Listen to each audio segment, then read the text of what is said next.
Family handle করার আর কেউ নাই। আর আপনার লাইনম্যান দুইবার ফোন করা সময় নাই না, টাকা দিয়ে টাকা না দিলে যাইতে হবে না। কি মাসে বেতন পায় না মাসে ডিপার্টমেন্টের বন্ধ করে এই যে এগুলা কে দেখো তারগুলা খুলিয়া খুলিয়া নিয়া বেচে একদম রুজি করিয়া খায়, একদম রুজি করিয়া খায়, দিন রুজি করিয়া খায়। তার ঘরে এখন প্লাস্টিক কিনবার পয়সা নেই।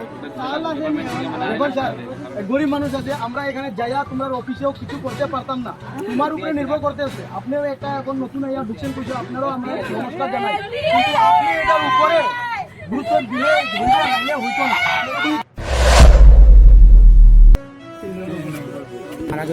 উমাশঙ্কর কৈরি, রামশঙ্কর কৈরি। কি নাম? রামাশঙ্কর কৈরি। কিরকম মারা গেছেন? কারেন্টে, ইলেকট্রিক কারেন্টে শোধ। মানে কি করতে আইছিল এখানে? এই গরু বান্ধব লেগে আইছে। তারটা এই অবস্থা কেমন দিন থেকে আছে? 7 দিন থেকে। মানে আপনারা এই বিষয় নিয়ে বিভাগীয় কর্তৃপক্ষ বা ইলেকট্রিক ডিপার্টমেন্টে জানাইছিল যে তারটা এতটুকু নিচে আছে? কয় ফুট হইব মাটির থেকে? কয় ফুট হইব? 2.5-3 ফুট। কয়টার সময় হয়েছে ঘটনাটা? 8টা সকাল। আপনারা কেমনে জানতে পারছেন এখানে মারা গেছে? তার ফ্যামিলি, তার মা, মানে তার বউ যে তাই তো ভাতত খাওয়ার পরে গরু বান্ধব গেছে, তো বারোইয়া তার মানে গরু বান্ধিয়া কাজে যাবো, তার রুজি করার মানুষ, আর বাচ্চাগুলো স্কুলে গেছে। তাই ভাবছে যে রুজি থেকে মানে এখনো আইলো না, আর কোনখানে গেল কাজে আমি জানলাম না, ওইটাই জানার লাগে। তো বাচ্চাগুলো যখন স্কুল থেকে আইসে, বাবা কই চিৎকার করছে, সবাই গ্রামে জিজ্ঞাসে আমার বাবা কাজে আইসে, ওই না বাবা তো কাজে আইসে না। তারপরে বাচ্চাগুলো কেমনে দেখছে, জানাইছে, পুলিশ আইসে। বিদ্যুৎ বিভাগের কেউ আইসে না, খালি বিজয় সিং আছে। এই অবস্থা।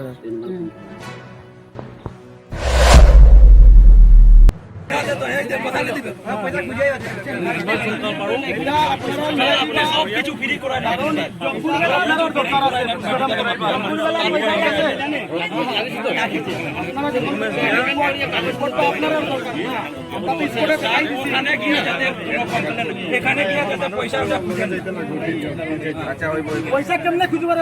আরে কোন ঝামেলা স্যার, এই যে অ্যাম্বুলেন্স আর না, আমরা এখন লাস্ট টাইম পুলিশকে উঠাই দিচ্ছি, ঠিক আছে? এখন পুলিশের কাম করবে। ভাই আনিয়া দিব আমরা এখানে কোনো দেখার না।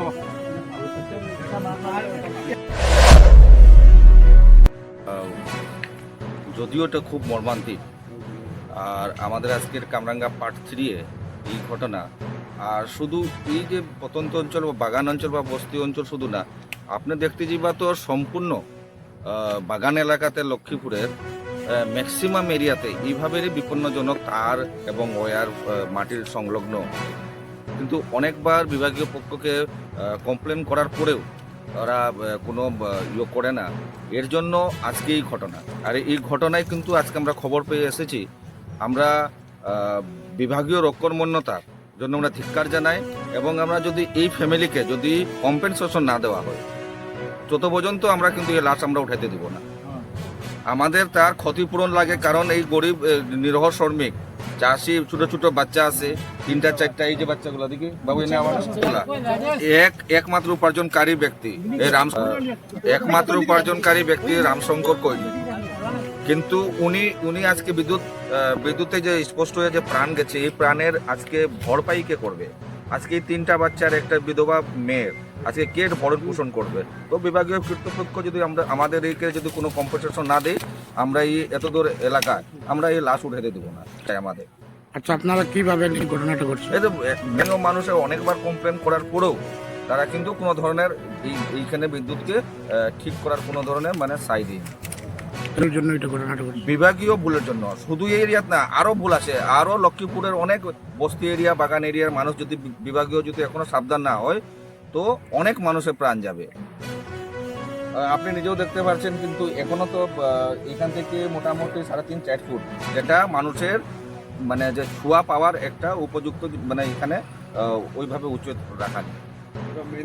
যদি বিভাগীয় কম্পেনসেশন আমাদেরকে যদি উচিত মতো যদি কম্পেনসেশন না দেয়, বা যদি আমরাকে আশ্বাস না দিই, তো আমরা লাশ দেবো না। যদি প্রয়োজন পড়ে, তো আমরা এই বৃহৎ এলাকা, এই এলাকার জনগণবাসী নিয়ে করে আমরা একটা ধর্ণা বা আন্দোলনে আমরা যাব।